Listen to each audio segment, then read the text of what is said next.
Alright mga kabanat, mayroon akong ginawang topic. Tatlo lang. Pero yung pang tatlo na ito, tila kailangan ko ang tulong nyo. Ano ba talaga ang kalakaran dito? Itong build. Bakit may toll fee? So mamaya. So pangalawang topic natin, Pacquiao versus sa PRRD. At ang una, itong ivermectin na dinidribble na naman tayo ng FDA. So dito muna ako sa ivermectin. Ngayon kasi may nilabas na balita itong si Congressman Atienza. Tinanong niya daw kasi yung mga doktor patungkol sa ivermectin. Kasi, di ba, ninyong natandaan na last week o mga 2 weeks ago, sinabi ni Congressman Atienza at Congressman Marcolita nga, nagsabi din, na itong ivermectin ay tila pinayagan na ng, kung nagkaroon sila kasi ng pagmi-meeting between mga senador, mga tinatawag ito, mga doktor, sila at bayani, na nangako na rin si Secretary Duque na payagan na gamitin itong ivermectin. Subalit taliwas sa katotohanan. Kasi tinanong ni Congressman Atienza itong mga doktor kung talagang bang pinapagamit na ang sagot ng doktor napakaramian niyang kondisyon. May mga kasunduan, kondisyon. Sabi nga ni Congressman Atienza talagang tila dinidribble na naman yung tao sa pangako na hindi naman pala totoo. So nangyari kasi dyan, yung problema doon, una, yung pangako ni Duque, hindi opisyal. Ika nga, parang kwentong kalsada lang. Parang nagkasundo lang kayo, nagkausap kayo sa kalsada. Parang tinanong mo lang na ganito, Pari Duque, payagan mo naman yung gamitin yung ivermectin ng taong bayan. Oo, ganun lang. Pero hindi siya opisyalis. Once kasi, kung dapat kasi yung kasunduan, naggumawa ng kasunduan itong mga congressman at itong mga doktor na talagang ginawang papirmahan kay Secretary Duque at ginawang opisyal. Inilabas sa media para makita ng buong doktor sa buong mundo na itong ivermectin sa ating bansa ay piniyagan ng gamitin. Ganun sana. Kasi para may laban yung mga doktor na mag-prescribe para sabihin, bakit nag-prescribe ka ng ivermectin? Alam naman natin itong PM talagang kontra sa ivermectin, di ba? Para pag halimbawa nagtanong yung ba't may nagpa-prescribe ka? Ito, may patunayan ako na itong pag-prescribe ng ivermectin o pagre-resita ng ivermectin sa ating mga kababayan, may patutuo ako na ito'y pinapayagan ng Department of Health. Narito yung kasunduan ang prop na sinabi ng ating kalihim na si Duque na pinayagan na. Ganun, kaso wala Ngayon, sinasabi, dribble na naman. Kaya ang hirap, bagamat maraming kababayan, nakikita natin sa mga post, mga comment na humihingi ng ivermectin, lalo sa mga congressman. Congressman, saan po kami makabili ng ivermectin? Yan ang tanong. Kasi alam naman natin, hindi makabili yung ating mga kababayan ng ivermectin kapag pumunta sa Mercury. Oo nga, mayroon na sa Mercury. Ang tanong, makabili kaya sila kung walang reseta? Kasi ang ivermectin na nasa Mercury at saka Watson at sa ibang pang mga drugstore ay anti-parasitic, pangpurga. Bibigyan ka lamang ng drugstore na yan kung ang nakalagay sa reseta ay yung tugma sa inapprove ng FDA. Yun lang. Pagka binigyan ka naman ng ito pang ivermectin, talagang hindi ka bibigyan ng Mercury o drugstore na yan. Yan ang totoo. Kaya dapat magkaroon ng linaw, maging wais din itong mga congressman. Hindi lang basta't nangako si Duque, dapat gawin talaga. Ang gawing opisyal para walang laban. Walang laban itong para maibigay na lahat. Kahit sa comment, makikita mo na naghahanap yung tao kung saan makabili. Kasi nga, hindi ni maiwasan na sila natatakot nga dito sa bakuna.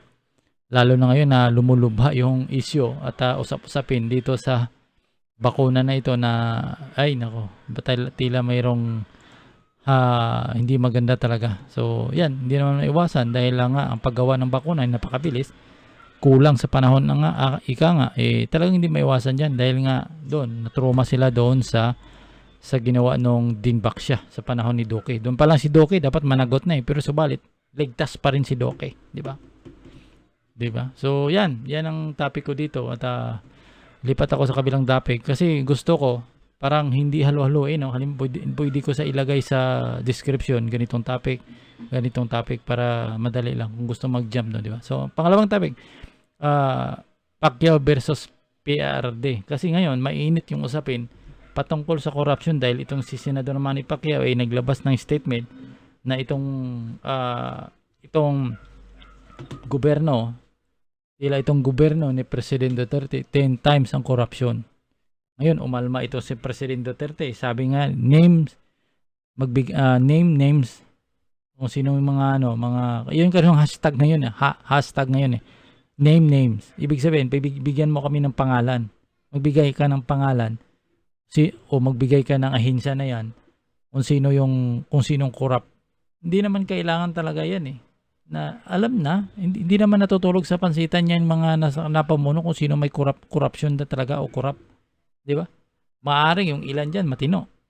Paano yung iba? Maaring yung iba hindi nang nanakaw ng pera. Kasi sa larangan ng corruption, hindi naman mo masasabi na yan ay sa pamagitan lang ng pera lamang. Maaring kinukurap mo. Kasi sa akin pananaw, kahit yung gamitin mong kapangyarihan mo para sikilin yung isang bagay na alam natin nakakatulong sa taong bayan, harangin mo yan para pagbigyan yung isang grupo o isang bagay na sa palagay mo makakatulong sa ikakaunlad ng business mo. Yan ay korupsyon, di ba? Ibig sabihin, personal interest yung pagpasok mo dyan. So, yan ay korupsyon din, di ba? Yan, malinaw yan. So, yan ang ko. Tapos, sinahamon nga ni yun, naglabas na ng statement si Senador Manny Pacquiao na tinitira niya itong number 1, itong FDA, DOH. Talagang namang kung talagang pag-aralan mo, napakaraming korupsyon dyan. Dito lang sa ivermectin, mahihiyan tulad na natin itong korupsyon yung ginawa nilang pang-dribble, di ba? Piniyagan nila, kaniloonan, hindi. Itong FDA, ganun din. Itong ginawa nila kay President Duterte, may tulad din itong korupsyon Naghahanap ng pruweba itong si President Duterte kung ano bang kalidad o anong bisa ng ivermectin. Walang ibinigay itong Department of Health at itong si Domingo. Yan ay matutulad din ng korupsyon. Diba? Korupsyon yan. May tinatakpan ka. Yung katumbas yan. Para sa akin, corrupt din yan Diba? Yung Remdesivir, alam naman natin na hindi pinayagan ng WHO. Bagos, walang epekto sa COVID, pero pinipilit mo ngayon. Yung korupsyon, sino pinoprotektahan nyo? Big Pharma. Once kasi na ginagamit mo kapangyarihan mo para bigyan ng diin yung pirang bigyan mo, halimbawa, yung mga kaibigan mo, ka-best friend mo, mga sino pa dyan, na bigyan mo ng, kumbaga, protektahan mo ang kanilang business, sukdulan ng sikilin mo yung kabila para mapagbigyan mo itong kaibigan mo, yan ay corruption din. Pabunan. Yan ay matitawag ko rin na corruption din. Corruption. Di ba? Nag-apply yung pabunan. Nagsumikat noon dahil may naitulong din. At least nasa ilang maiksing panahon ay nagsikat din sila na sila ay nakakatulong sa pamamagitan ng pagpapagaling ng COVID. Ngayon, dahil nag-trending, nag-apply daw sila ng license doon sa FDA. Reject. Pagkatapos ng reject, tinakot pa na maaaring silang kakasuhan kung patuloy pa nilang gagamitin ng ganyang panggamot sa COVID. Makita mo? Anong masasabi niyo diyan mga kabanat? Ayon ba statement ng matinong gobyerno? Kasi kung ako isang matinong gobyerno, hindi ko yun i-reject Bagkus pag-aralan ko yan Dahil sa panahon noon, lalos kailangan natin yung gamot. Damang ito may haka-haka, ito yung nakakagamot talaga. Halimbawa, haka-haka pa lang, nakakagamot. Yan ay dapat nagpursige yung gobyerno. Sige, damang mayroon tayong DOST. Yan ang pinagmalaki nilang expert daw. Di ba? May mga part na expert na. Dapat tinulungan nila ito dahil itong pabunan kulang pa siguro sa gamit. Tulungan natin ito. Baka itong gamot, vaccine. Kasi vaccine din, viral injection, ibig sabihin, tumutukoy din sa vaccine, inject So, tulungan natin ito. Malay natin kung ito'y talagang maganda sa gamot sa COVID. Hindi Wala, init sa puwera Ngayon, ay nakikita natin itong gobyerno, walang paki sa mga natin. Yan ay itutulad ko rin na korupsyon. So, ngayon, galit na galit. Diba? Kaya nga itong si Congressman Atienza, hinahamon President Duterte na titingnan mo naman Mr. President itong FDA, DOH ang mamahal ng gamot. 'Di ba? Sa ating bansaan yan, pinakamahal na gamot dito eh. Dahil puro lagay eh. Puro lagay dyan sa ano, sa puro lagay dyan sa FDA.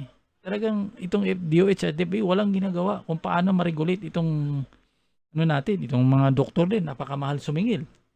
Lalo na ngayon sa larangan ng COVID. Kausapin ka lang ng doktor, magbibill ka ng 30,000. 'Di ba? Professional fee nila napakataas. Napaka-ano 'yan, napaka nakakalungkot na ganyan. Tapos sasabihin, palabasin na walang korapsyon. Tapos itong mga ano ni President Duterte, suporte, lalo na itong si ano. Ako suporte din ako ni President Duterte, pero at medyo nanglamig, inamin ko, nanglamig ako dahil dito nakikita ko kasi nasubaybayan ko eh. Subaybayan ko talaga na parang walang hahantungan yung mga pangako na pag binase mo talaga puro salita. Parang tingin ko kasi parang puro lang salita, parang isang lata na napakaingay pero pag tiningnan mo talaga is walang laman, 'di ba? Parang ganyan eh. Tapos itong mga supporter sa kanya, ang problema kasi dito sa mga supporter na ilan lang naman, alam nila yung tama yung sinasabi ng isang tao, kukontrahin nila. Halimbawa si Senador Manny Pacquiao, kinokontra lalo na itong si Tingking Pinoy ngayon at itong si Trixie Angeles, tila kinakalaban nila si Senador Manny Pacquiao dahil nga dito sa salita ni Senador Manny Pacquiao na may korupsyon, lalo na dito sa Department of Health. 'Di ba? Eh kung ganyan ang paniwala nitong mga suporte, eh talagang hindi ko alam kung anong klaseng ano sila. Alam nilang mali, eh bakit susuportahan mo ako? Pagka alam kong mali, bakit mo susuportahan? Naniwala ka ba na walang korupsyon talaga? Yan ang tanong. Kung naniwala kang walang korupsyon, ay ibang klase ka.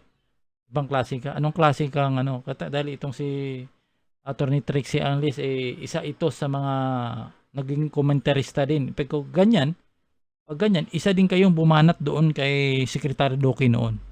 Isa rin kayo. Dapat magbalik tanaw kayo. Mag-stick kayo kung anong panindigan nyo, stick kayo. Nakikita nyo yan. Komentarista ka. Alam mo yung, abogado ka pa. Alam mo yung katotohanan. Pero parang, nandun na tayo. Kinokontra nyo siguro si Senador Manny Pacquiao dahil parang tatakbo ng presidente. Dahil kasi ang parang pinaka-campaign promise ni Senador Manny Pacquiao, end corruption.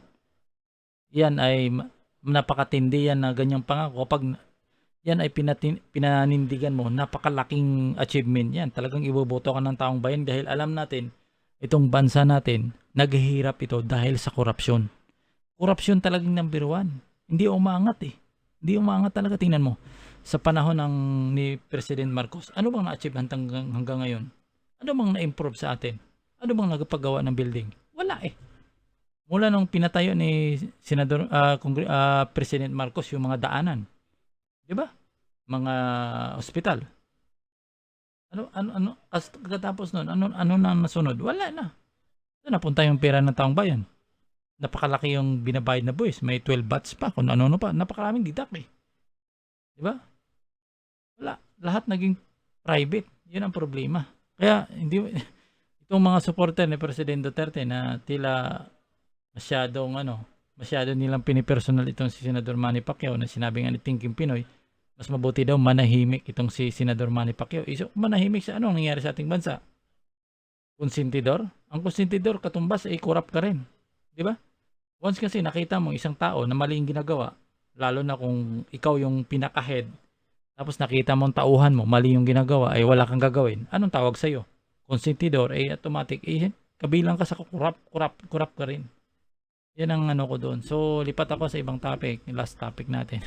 Sana ito, sa topic nito mga kabanat, matulungan nyo ako dahil hindi ko talaga naintindihan dito. Kasi ito hindi ko naintindihan kung ano ba talagang patakaran ng gobyerno patungkol sa bill. Yung matandaan, nakaraang taon, mayroong binuksan na daan. Hindi ko lang natandaan kung anong lugar yon. Basta napanood ko, nakalimutan ko na eh. Na-upload ko atang video nun. Ang tanong ko lang doon, kasi nagulat ako doon eh. Pagkatapos ng project, ngayon sinasabi kasi nila, utang yan ng gobyerno. Diyan napunta yung pera na inutang ng gobyerno sa build. Kasi bago yun dumating yung pandemya, ay talagang malaking halaga ng pondo ng taong bayan ay ng bansa napunta sa build kasi yun ang achievement ni President Duterte na magtayo ng kalsada, palawakin, ano pang mga bagay-bagay na build nakaugnay sa build. So nung binuksan nila, Skyway yata yun o ano, na ginawa ng gobyerno, anya, utang. At least utang, gobyerno magbabayad eh. Nagulat ako, mayroon, magkakaroon pa ng toll fee. Doon ako nagtaka. Kasi pag sinabi kasi mga kabanat, sa akin ng pananaw paki-correct lang ako kung talagang ano ba yung tamang ano diyan, kung talaga ba yun ang roles ng gobyerno na kahit tayong nagpagawa, gobyerno nagpagawa, kailangan pa ng toll fee. Ang tanong, ang last na tanong, saan napunta yung pera doon? So ang punto ko dito, yamang bill, inutang ng gobyerno, automatic bayaran ng gobyerno eh. Di ba? Pag sinabing inutang natin sa ibang bansa, di ba? Inutang natin sa Japan, inutang natin sa China, inutang natin sa ibang na, nagutang tayo sa World Bank. Pag sinabing inutang, babayaran natin. At ang magbabayad dyan, taong bayan. So ang tanong ko, bakit nagkakaroon ng toll fee? Di ba? Yan ang laking katanungan ko eh. Dabi, sila din nagsabi na utang ng gobyerno. Pero ang tanong ko, yan ang malaking katanungan ko talaga. Na parang naguluhanan ako, sana may makapag-comment dito. Ano ba talaga? Ano ba talaga? Sinasabi nila umutang tayo. Gobyerno yung nagpapagawa. Inalaunan, magkakaroon ng toll fee. So, alam mo naman ito. Alam nyo, ang isang kalsada, kung magkaroon ng toll fee, ganito mangyari. Private way yan. Hindi mo masasabi na public yan. Once kasi na gobyerno yung gumawa, automatic public yan eh. Pag sinabing public, lahat malaya. Yun, public. Pag sinabi mong may toll fee, automatic private yan. Private yan. Exclusive eh. Exclusive lang yan sa mga sasakyan na 4 na gulong. Pag may toll fee isang lugar, automatic yan. Makakadaan dyan yung 4 na gulong at saka itong big bike na 400cc. Kasi yun ang ano eh. Di ba? Nakalungkot. Nakikita ba kayo na toll fee na bike dumaan sa ano? Nakikita ba kayo na bike na dumaan sa toll fee? Tricycle dumaan sa toll fee? Wala, di ba? So ang tanong ko, tapos gobyerno yung gumawa. So nakalimutan nata nila yung taong tricycle driver na yan, na nagbabike na tao yan, isa sa nagbayad dyan sa kalsada na yan para maipatayo. Pero bakit hindi makapadaan dyan? Nagkaroon ng toll fee kasi. Yan ang dapat masagot para ma-educate ng taong bayan. Marami kasi nagtatanong din, bakit may toll fee? Di ba? Ang iba naman, oy, tuwang-tuwa. Yay, achieve. Di pa, approve pa eh. Matindi daw ang ginawa ni President Duterte. Di niya naisip. Ikaw, tricycle lang yung dala mo, approve ka, tanongin kita, makadaan ka kaya doon? Bike lang yung sayo, nakadaan ka kaya doon? Motor lang yung service natin, makadaan ka kaya sa kalsada na yan? Yan ang biling tanong. Di ba? Hindi mo nakalimutan mo, isa ka sa nagbayad dyan para mabuo yan. Dahil kahit sabihin mo, oo, ginawa yan sa Manila. Halimbawa, sa ibang lugar. Pero ang lugar ko Batanes. Kahit sa Batanes pa ako, isa rin ako sa nagbayad dyan. Kasi nag-contribute pa rin ako ng tax eh. Sa 12% bat ba lang eh. Sa kinakain ng araw-araw, halos minuto-minuto, bawat galaw natin, bawat bili natin sa tindahan, nagbabayad tayo ng tax. Di ba? Hindi ko maintindihan talaga bakit ganyan yung sistema na sinasabi, okay lang sana kung private yan. Sinasabi nila, ay yan, private yan ang paggawa. I think walang question doon, magkaroon sila ng toll fee. Di gobyerno eh. Inutang. Nilagyan ng malaking pondo para mabuo yan, pero nagkakaroon ng toll fee. So sana mga kabanat, kung may mga nakakaalam sa story na yan, kasi may maraming din nagtatanong sa akin, bakit ganon? Sana makabigay kayo ng reaction. Ano ba talaga yung role o patakaran o batas sa paggawa ng kalsada?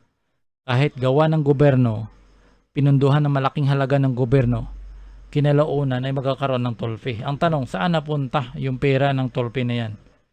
Hindi kasi may pagkatuwiran na sasabihin nila ay pang maintenance. Hindi yan katuwiran. Kasi pag sinabi mong pag maintenance yan, alam naman natin na sa kaban ng bayan pa rin yan kukuha na parang pang maintenance yan. Dapat magkaroon ng talaga. Dapat ipaliwanag yan. Para sa akin, yung sabihin nila maintenance yan, hindi valid yun sa akin. Hindi valid. Dapat maano talaga kung bakit nagkakaroon ng toll fee yan.